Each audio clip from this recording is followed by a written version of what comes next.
Salam hörmətli izləyicilər. 26 oktyabr OTK blok sınağının suallarını Telegram kanalımızda paylaşırıq. İlk 10 sualı paylaşıb izahını vermişdik. 2 gün əvvəl digər 10 sualı da paylaşdıq. İndi isə izahını vermək istəyirəm. 21-dən 30-a kimi olan sualları da yenə Telegram kanalımızda paylaşacağıq. Siz də keçid edib özünüzü sınaya bilərsiniz. Özünüzü yoxlaya bilərsiniz. Linkini şərhlər bölməsində qoyacağam. Amonimli olmayan frazeoloji birləşmə müəyyən edin. Bilirik ki, frazeoloji birləşmələr həm amonim, həm sinonim, həm antonim olur və qarşılığı da frazeoloji birləşmə olur. Bu sual çoxu səhv yazmışdır. Ona görə də bu sual ayrıca qısa videoda çəkmişəm. Hər bir birləşməni izah etmişəm orada. Ona görə qısa videoyu keçib izləyə bilərsiniz. Burada cavab ələ baxmaq ifadəsidir. Çünki ələ baxmaq amonim deyil. Keçək digər suala. Hər iki xüsusiyyətin aid olduğu sözü müəyyən edin. Burada görürük iki xüsusiyyət var. Ahəng qanuna tabe deyil. Uzun saitin olduğu hecada samitin yazılışı ilə tələffüzü fərqlənir. Burada hər ikisinə baxaq. Ümumiyyətlə, zəncirvari, qiraət, xana, kooperativ, istedad, lətafətli sözlərin hər biri ahəng qanuna tabe deyil. İkinci xüsusiyyətə baxaq.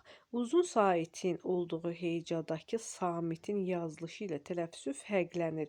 Bizə lazımdır fərqlənsin, həm də orada uzun sait olsun. Baxın, zəncirvari fərqlənmir. Ümumiyyətlə, yazılışı deyilişi. Qiraət, xana fərqlənmir. Kooperativ fərqlənir, lətafətli fərqlənir. İndi bizə lazımdır ki, uzun sait olsun. Kooperativdə uzun sait yoxdur, lətafətli. Burada lətafət A uzanır. Amma bizə lazım idi ki, uzanan saitin olduğu heca ləta, t olur və samitin yazılışı ilə tələffüzü fərqlənir. Burada lətafət sözündə t fərqlənmir. Ona görə Y cavabı da ola bilməz. D-yə baxaq. İstedad sözü necə tələffüz olunur? Baxın, d-yə çevrilir. İstedad. Axırıncı d isə t-yə çevrilir. Bizə lazımdır uzanan sait. Baxın, burada uzanan sait var, e-dir. E olan heca, istedad t idi, amma d-yə çevrilir. Ona görə cavabımız oldu D bəndi. Keçək digər suala. Hansı cümlədə isim yoxdur? Bu da rahat sualı idi. Məsələn, A bəndinə baxsaq, ağıllı işi yarımçıq görmürlər. Burada işi isimdir.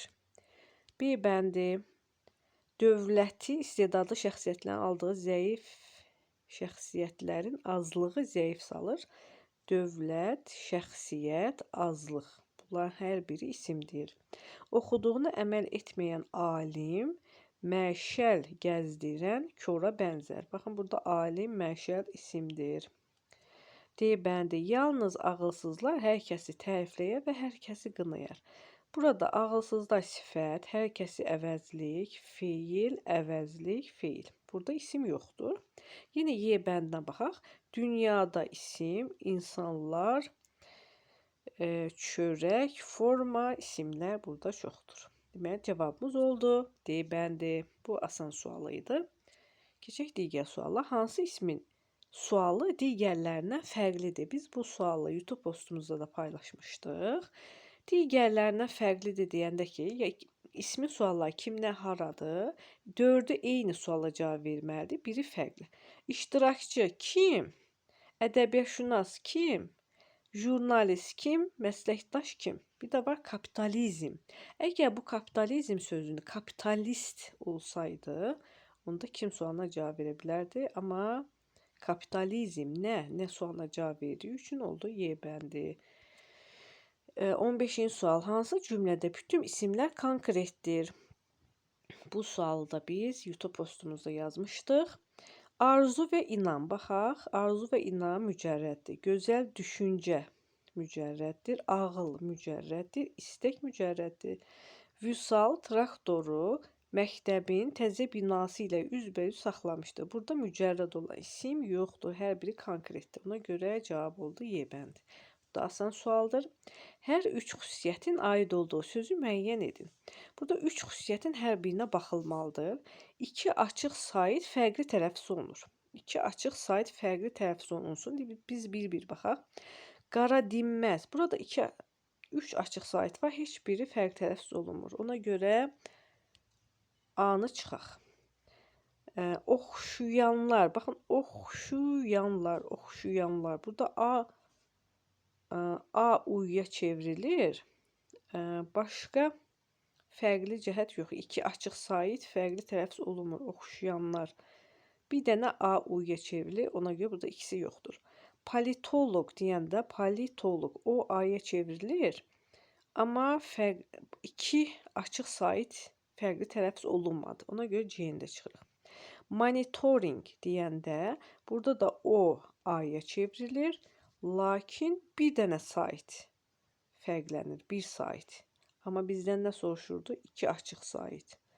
Monitoring. Ona görə D-ni də çıxırıq. Elə birincisindən tapmaq mümkün oldu. Monopoliya. Bu monopoliya sözündə iki dənə O. Nəyə çevrildi uşaqlar? A-ya çevrildi. Monopoliya. Amma digər xüsusiyyətlərə də bir-bir baxaq ki, tam əmin olaq. Ahəng qanunu tabe olmur. Monopoliya ahəng qanunu tabe deyil, doğrudur. Samitlərin yazılışı ilə tələffüzü fərqlənmir. Samitlərin yazılışı ilə tələffüzü də fərqlənmir. Bəli, yenə də oldu. Cavabımız Y bəndi. 17-ci sual. Hansı nümunədə X samiti Q kimi yazılmalıdır? Bu da asan sualdır. Burada metlaq doğrudur. Gözü tox, çarmıq, almanaq doğrudur. Amma əlvanlıq. Burada lıq şəkilçisi var. Lıq şəkilçisi var. Ona görə burada X yox, Q yazılmalıdır. Cavabımız oldu A bəndi.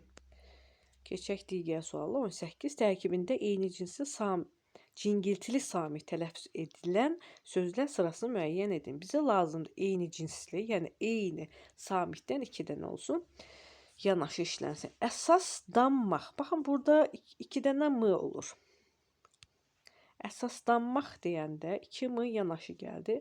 Əvvəla 2 V, əyilməzdik. Burada qoşa cingiltili samit yoxdur. Sütunlu 2 dənə N, şaqqanaq deyəndə onda K olur. 2 G, K-ya çevrildi. Şallaq doğrudur. Şaqqanaq səhv olduğu üçün B-ni çıxırıq. Hiddətlə 2 dənə D var burada, doğrudur. Oğurluq 2 dənə R var. Onluq 2 dənə N var. Cavabımız buna uyğun gəlir, amma yenə digərlərinə baxaq. Allegorik 2 L, aydınlaşdırmaq, yenə də burada 2 dənə N var. Kassa deyəndə isə 2 dənə kar samit var. Ona görə D də ola bilməz.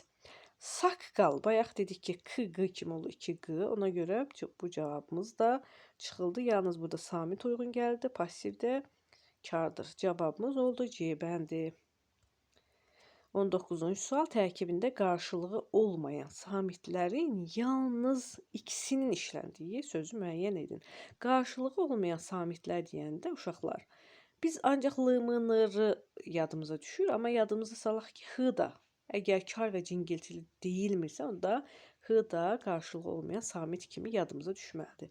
Mən hansılardır? H, L, M, N, R. İndi biz baxaq, hər hansı birisində ikisi işlənsin, yalnız ikisi işlənsin. Kollegial yazılı burada. Baxın, 2 dənə L var. Burada da bir dənə L, 3 dənə var. Ona görə bunu çıxırıq. Nurramaq N, burada 2 dənə R, Nurramaq 2 dənə də M, burada lap çoxdur. Dayanmaz, bunu saxlayaq. Dərhal dedikdə R, H, L. Baxın, 3-ü var. Eksperiment dedikdə isə R, M, N. 3 dənə var. Dayanmaz sözündə isə tələffüzündə baxın 2 dənə M var. Dayanmaz. Ona görə cavabımız oldu C bəndi. Və sonuncu sualımıza baxaq. 20. Tərkibində D samitinin kar qarşılığı olan sözü müəyyən edin. D samitinin uşaqlar kar qarşılığı deyəndə bu tələffüz şəklini görən kimi uşaqlar tez qaçır, yazır D səsi verən sözü. Amma bunun ardını mütləq oxumaq lazımdır. İlk növbədə biz diqqətli oxumalıyıq sualımızı. Deyir ki, D-nın kar qarşılığı olan sözü tapın. Yəni T olan sözü tapın. D olan sözü yox. İs-di. Demək, burada T D-yə çevrilib. Bizə lazımdır T səsi. İş daha.